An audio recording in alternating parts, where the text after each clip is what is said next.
Nigerian Civil War. War between Nigeria's federal government and the secessionist state Biafra, that lasted from 1967 to 1970. Nigeria became an independent country on October 1, 1960. Abubakar Tafawa Balewa was its first federal prime minister. He had held that position since 1957. And Nnamdi Azikiwe became its president of the Senate, which was a largely ceremonial role. Following a UN-supervised referendum in 1961, the northern part of the Trust Territory of the Cameroons joined Nigeria's northern region, while in October the southern Cameroons united with Cameroon to form the Federal Republic of Cameroon. On October 1, 1963, Nigeria became a republic, with Azikiwe as its president, although, as prime minister, Balewa remained more politically powerful.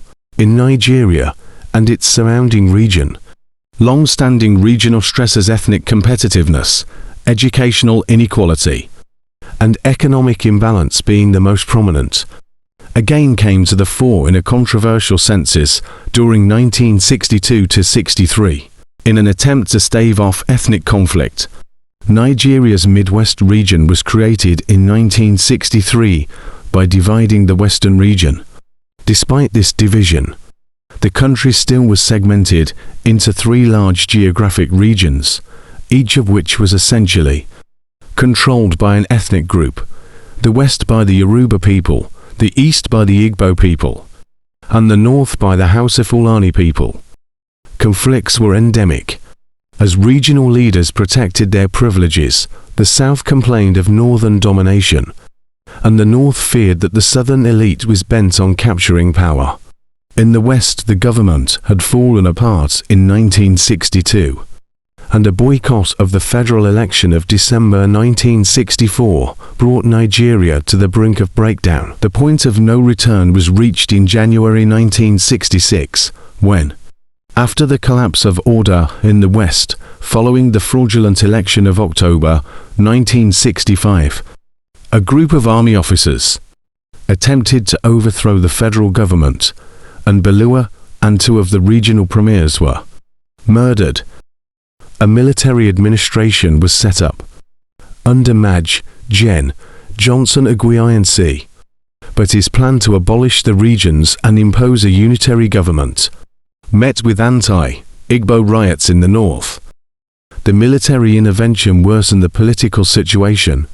As the army itself split along ethnic lines, its officers clashed over power, and the instigators and leaders of the January coup were accused of favoring Igbo domination. In July 1966, northern officers staged a counter-coup. Agui-Inc. was assassinated, and Lut Cole, later Gen. Yakubu Gowon, came to power. The crisis was compounded by intercommunal clashes in the north and threats of secession in the south. Gowon's attempt to hold a conference to settle the constitutional future of Nigeria was abandoned after a series of ethnic massacres. In October 1966, a last-ditch effort to save the country was made in January 1967, when the Eastern delegation, led by Lut Cole, later Gen. Odumegwu Ojukwu, agreed to meet the others on neutral ground at Aburi, Ghana.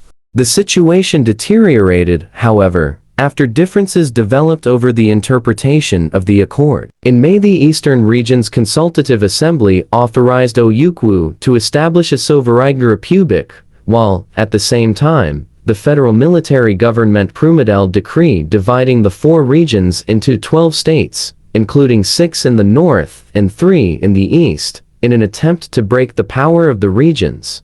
On May 30, 1967, Ojukwu declared the secession of the 3 states of the eastern region under the name of the Republic of Biafra, which Nigeria's federal government interpreted as an act of rebellion. Fighting broke out in early July. Within weeks, the conflict had escalated into a full-scale civil war.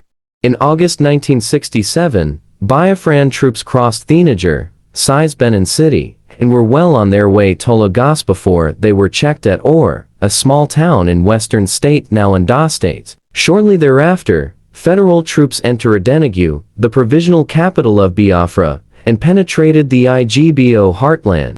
The next 2 years were marked by stiff resistance in the shrinking Biafran enclave and by heavy casualties among civilians as well as in both armies, all set within what threatened to be a military stalemate.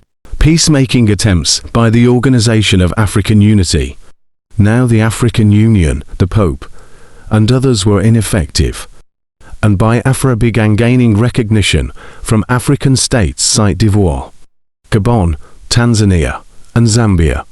France provided weapons to Biafra, while the UK and the Soviet Union sent arms to the federal government. Biafra also received aid from international organizations for its population, which was suffering from starvation